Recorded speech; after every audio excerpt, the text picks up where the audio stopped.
In our cozy little home, life often felt like a well-orchestrated symphony, each day flowing into the next with a comforting regularity. I'm Eliza, a dedicated dentist whose life revolves around caring for others, both in my clinic and at home.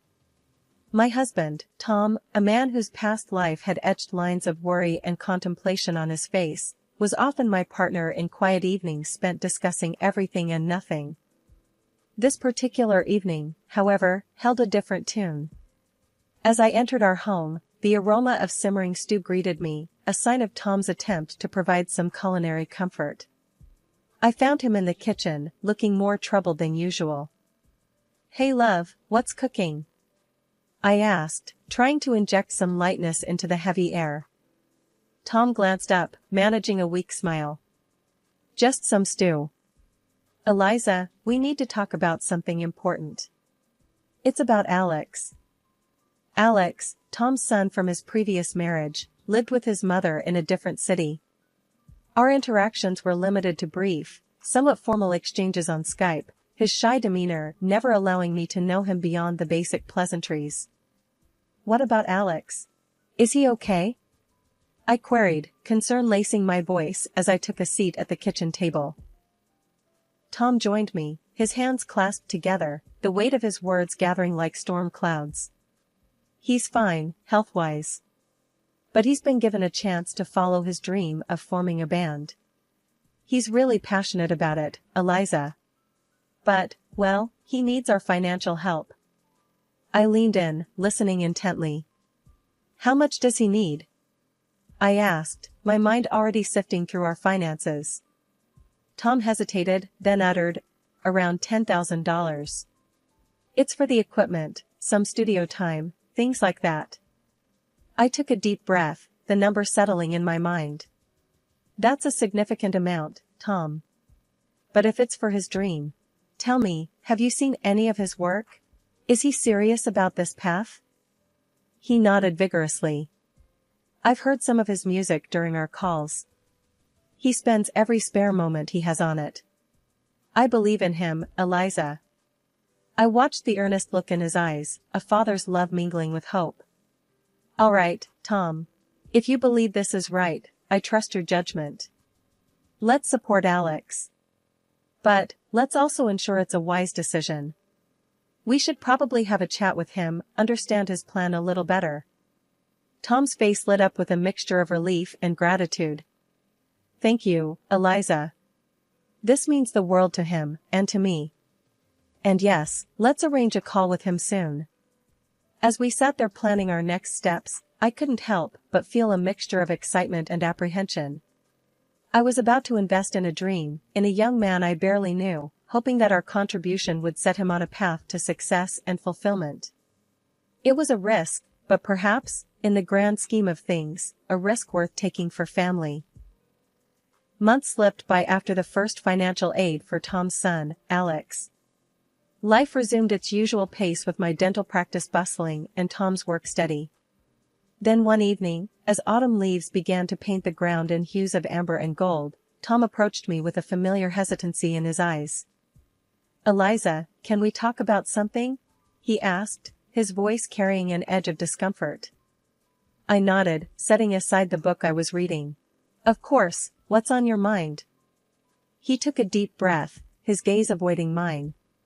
"It's about Alex again. He's making great progress with his music, really diving into it. But he needs more support, another $10,000. I felt a twinge of surprise, my eyebrows knitting together in concern.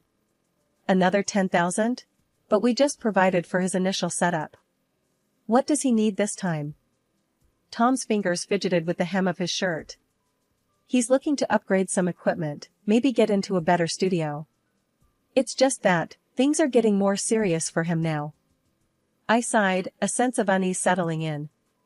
"Tom, I understand wanting to support Alex, but we need to be mindful.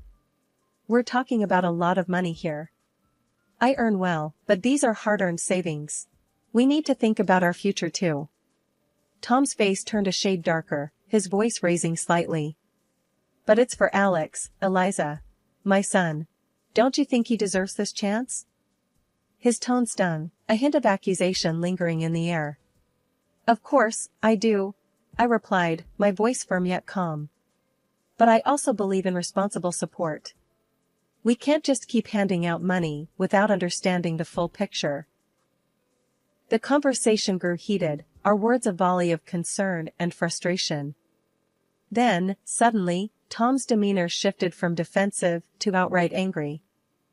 You just don't understand, Eliza. You're not a parent. You don't know what it's like to want to give everything to your child. His words cut deep, echoing around the room. I recoiled, hurt flashing in my eyes. Tom, that's unfair. I've been nothing but supportive. But we can't be reckless. And your son is almost an adult, he needs to learn financial responsibility too. Tom shook his head, his anger boiling over. You're just being selfish and greedy, Eliza.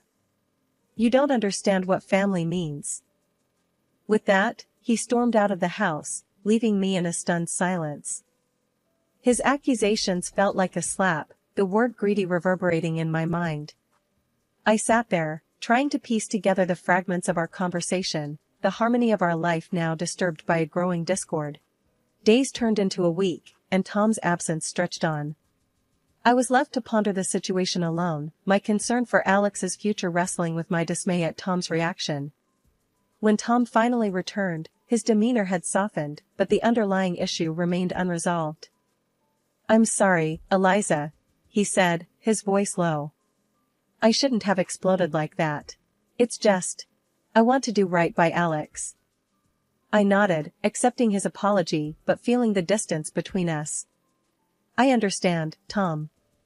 But we need to be a team in this, especially when it comes to big decisions. Reluctantly, I agreed to the additional support for Alex, my heart heavy with apprehension. Tom's immediate switch back to his affectionate self was a relief, but also a reminder of the fragile balance we were treading. The cycle of financial requests for Tom's son had become a recurring theme, straining not just our bank account, but also the very fabric of our relationship. Just as the leaves began to shift to the fiery colors of fall, Tom approached me again, his demeanor more desperate than before. Eliza, we need to talk about Alex again, he began, avoiding my gaze. I set down my book, a sense of dread filling the air. What is it this time, Tom? He fidgeted, clearly uncomfortable. It's a big opportunity for him, a chance to go on a tour with his band. He needs our help, Eliza. He needs $30,000. I was taken aback, the figure echoing in my mind like a bad joke. 30,000? Tom, this is getting out of hand. We've been supportive, but this is too much.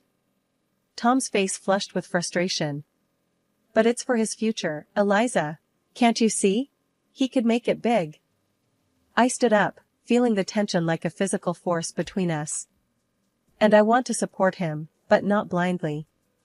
We've never even seen him play. We don't know if this band is real or just a whim. We need some kind of proof, Tom. His voice raised, a note of panic creeping in. Why can't you just trust me, Eliza? Why do you need proof for everything? I replied, my own voice rising in response. Because trust is based on honesty and responsibility, Tom. And right now, I'm not seeing a lot of either. The room was thick with unsaid words and mounting frustrations. Tom then dropped a bombshell that shattered any semblance of normalcy. If you don't give this money for Alex, I don't think I can stay in this marriage. I felt as if the floor had fallen out beneath me. Are you blackmailing me, Tom? Using our marriage as a bargaining chip for money? He didn't answer, his silence speaking volumes. I realized then that our issues ran deeper than I had ever imagined. This was about more than money, it was about respect, trust, and the balance of power in our relationship. I need time to think, I said finally, my voice hollow. This isn't something I can decide right now. Tom stormed out, leaving me alone with my swirling thoughts. I knew something had to change. We couldn't continue down this path of ultimatums and financial demands. That night, as I lay in bed, the the space beside me cold and empty, I realized that I was at a crossroads. One path led to giving in to Tom's demands, sacrificing my principles and possibly my financial security. The other was fraught with the unknown, potentially leading to the end of my marriage. In the quiet of our home, I sat down with my laptop, a sense of unease stirring within me as I navigated to Alex's Instagram page. The images that greeted me were far from what I expected of a struggling musician. Lavish parties, designer clothes, exotic locations, it all painted a picture of luxury that belied the story we'd been told. I needed answers directly from Alex. I called him on Skype, ensuring the video recording was on, ready to confront him about the inconsistencies. He answered, his face a mask of casual indifference. "Alex, we need to talk about the money your dad and I have been sending you," I began, my tone firm. He shrugged nonchalantly. "What about it?" I didn't mince words. "I've seen your Instagram. Your lifestyle doesn't match up with needing money for a band. I'm not sending any more money." His face changed then, the cool facade slipping into something darker. "You have no idea who you're dealing with. I have connections, people that can make life very unpleasant for you." I felt a chill at his threat, but I didn't waver. "Alex, I've been recording this conversation. Threatening me is a serious offense. I can take this to the police." The bravado drained from his face, leaving behind a pale, frightened boy. Tears welled up in his eyes as he realized the gravity of his actions. "Please, no. I was just talking big. I'm not in any gang. I don't want any trouble with the police." His sudden shift from intimidation to desperation made me pause. He was on the verge of revealing something more, something that might explain the bizarre turn of events. Sitting back, I watched Alex's face, tear-streaked and pale, as he prepared to spill the secrets he'd been holding onto. "All right, Alex, let's hear it then. What's going on?" Through sobs, Alex began to unravel the web of lies. "It started off small, just me wanting some extra cash. But then I found something about Dad." I leaned forward, my heart pounding. "What did you find about your dad, Alex?"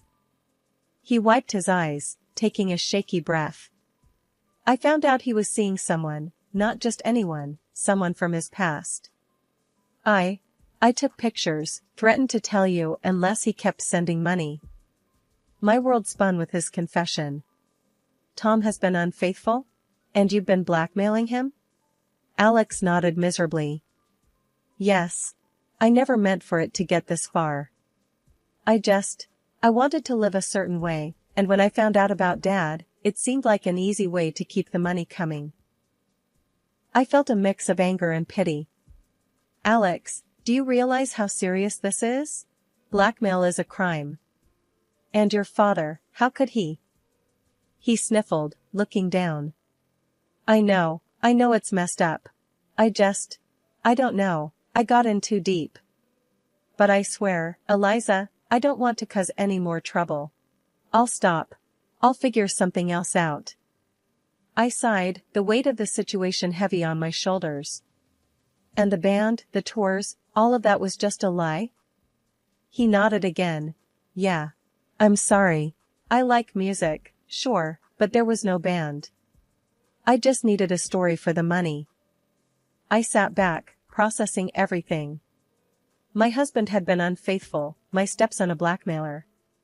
The foundation of my family was cracked and broken. "Alex, I need to talk to your father about this. And you need to sort yourself out. This isn't the way to go through life."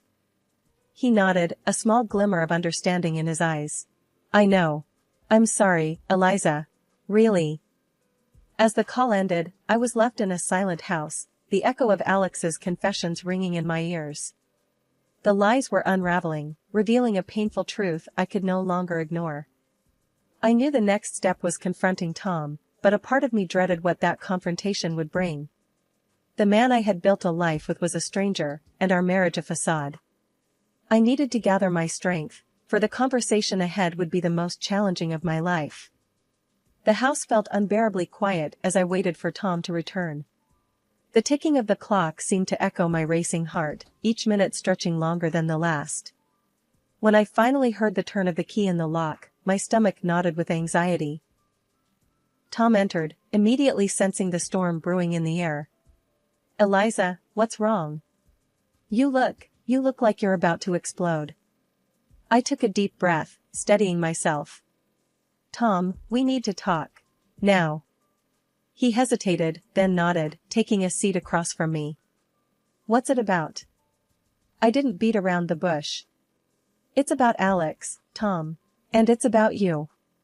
I know everything, the blackmail, the affair." Alex confessed.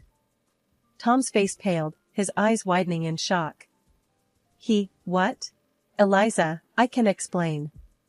I felt a surge of anger. "Explain? How can you possibly explain lying to me, allowing your son to blackmail you, and using our money to cover up your affair?" He looked down, shame etched across his face. "I was afraid, Eliza. Afraid of losing you. I thought I could control the situation, but it spiraled out of control." I shook my head, my voice rising. "Control? You call this control? You've been living a double life, Tom. And all the while, lying to my face." Tom's voice broke. "I'm sorry, Eliza. I never meant for any of this to happen. I didn't know how to handle it." I stood up, my hands trembling with a mixture of fury and heartbreak. "Sorry doesn't cut it, Tom. Your son was threatening me, using gang connections to intimidate me, because of your mistakes." Tom stood as well, reaching out to me. "Please, Eliza, let's try to work this out. I'll do anything." I pushed his hand away. "Work this out? How can I possibly trust you again? How can we go back to how things were knowing what I know now?" He had no answer, just stood there, a man broken by his own deceit. I knew then that our marriage was beyond repair. The trust that once bound us together had been shattered by lies and blackmail. "Tom, I need you to leave," I said, my voice cold and final. He didn't argue, just nodded silently and walked out, the door closing with a soft click that seemed to echo the closing chapter of our life together. As I sat back down, alone in the echoing silence of our home, I felt a profound sense of loss and betrayal. But amidst the pain, there was also a flicker of relief. The truth was out, painful as it was, and now I could begin to heal, to rebuild my life on a foundation of honesty and self-respect. In the aftermath of our confrontation, the house felt empty, the silence a constant reminder of the betrayal and deceit that had unfolded. I knew I couldn't just let things end there. There needed to be consequences for the lies and the financial manipulation. It was time for a legal reckoning. I found myself sitting across from a lawyer, my hands clenched tightly in my lap. "Mrs. Johnson, I've gone through all the information you provided," he began, his tone professional yet sympathetic. "I need to pursue legal action," I stated firmly. "Not just for the divorce, but for the recovery of the money Tom used for his blackmail payments, and for the emotional distress this has caused me." The lawyer nodded, understanding the gravity of the situation. "We can certainly file for divorce on grounds of infidelity and emotional distress. As for the money, we'll need all the evidence you have of the transactions and any communication between you and your husband or stepson regarding this matter." I assured him I had kept meticulous records. I trusted Tom completely. "Never thought I'd need these as evidence against him," I admitted, a sad irony in my voice. He offered a small, reassuring smile. "You're doing the right thing by protecting yourself and your assets. This won't be easy, but I'll be with you every step of the way." The following weeks were a blur of legal documents, meetings, and court appearances.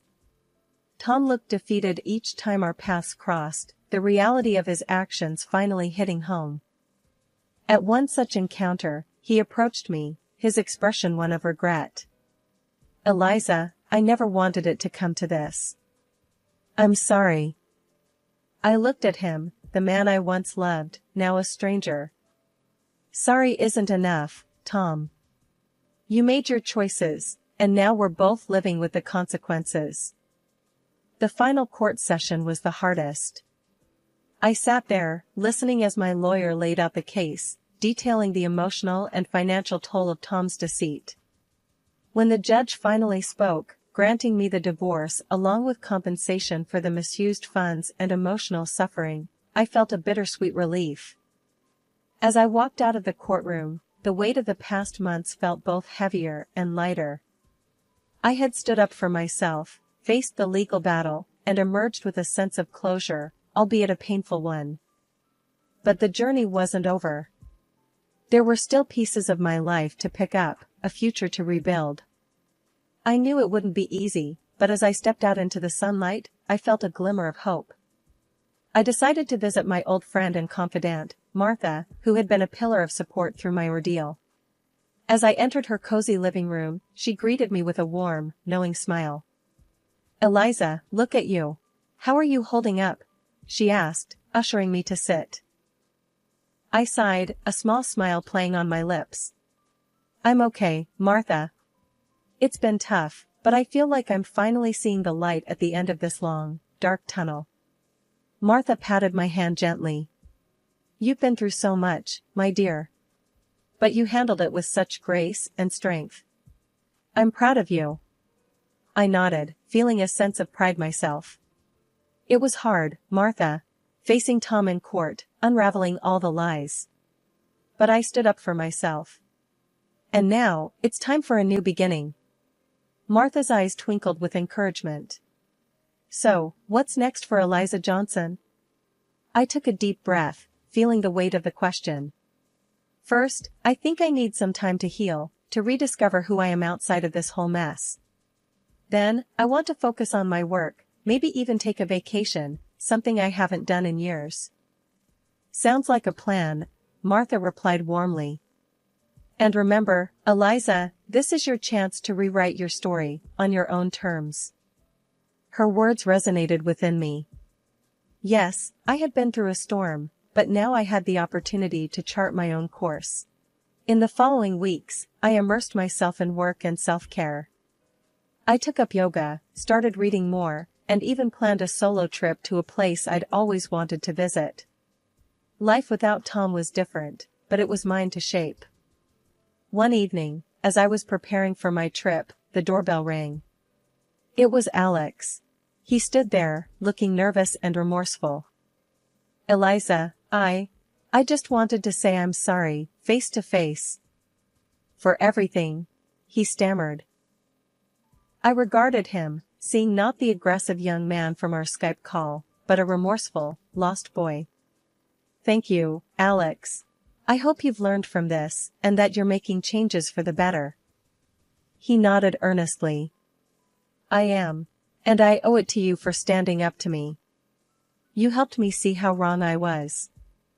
I smiled slightly, acknowledging his apology. "Take care of yourself, Alex. And make good choices, okay?" As he walked away, I closed the door and turned back to my own path, feeling a sense of closure.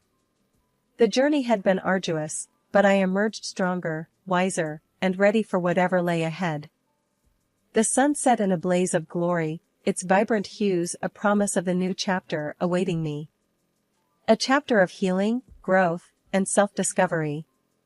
A new horizon was before me, and I stepped forward with determination and hope, ready to embrace whatever the future held.